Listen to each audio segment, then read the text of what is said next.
Élus parfois en hâte ou par délégation, les repères nous orientent pourtant tout au long de notre chemin.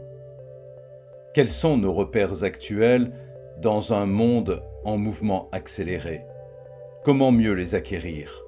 Comment leur désignation peut-elle nous aider à penser et vivre notre temps?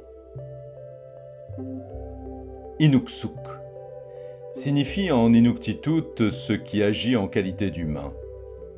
Le terme a progressivement fini par désigner un empilement particulier de pierres prenant forme humaine, plus exactement désigné sous le nom d'Inunguak. Leur fonction est diverse puisqu'ils peuvent servir tant à la chasse et à l'orientation qu'à des points de transmission de messages ou de mise en garde par rapport à des conditions naturelles. Épaisseur de la glace, présence de la nourriture. Les pierres locales servant à leur érection en déterminent souvent les formes selon qu'elles sont plates, régulières ou au contraire plus rocheuses, voire arrondies. Considérons aussi la dimension spirituelle de nombreux Inuksuit, certains réputés posséder un véritable pouvoir surnaturel, ou encore favorisant des offrandes que l'on adresse aux esprits pour demander leur bienveillance. Enfin, s'il arrive que de nouveaux Inuksuit apparaissent, d'autres sont là depuis des temps immémoriaux que l'on peut parfois rattacher aux ancêtres.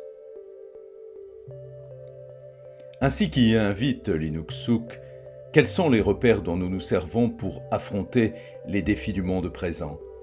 Comment les avons-nous reçus ou établis? Comment les avons-nous actualisés? Une histoire raconte qu'un individu traversait un lac à bord d'une embarcation. Muni de son épée, il s'exerçait sur le pont à quelques démonstrations d'adresse lorsque, par inadvertance, l'épée chuta par-dessus bord.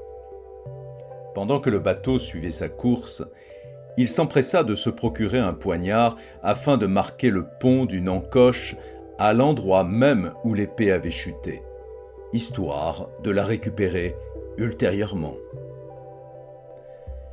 Tout en méditant sur ce geste, demandons-nous si la plupart des repères dont nous nous servons ne sont pas entachés d'une pareille obsolescence. À quand une refonte au moins partielle de notre répertoire? Et si l'on commençait par questionner notre indéfinition d'un repère?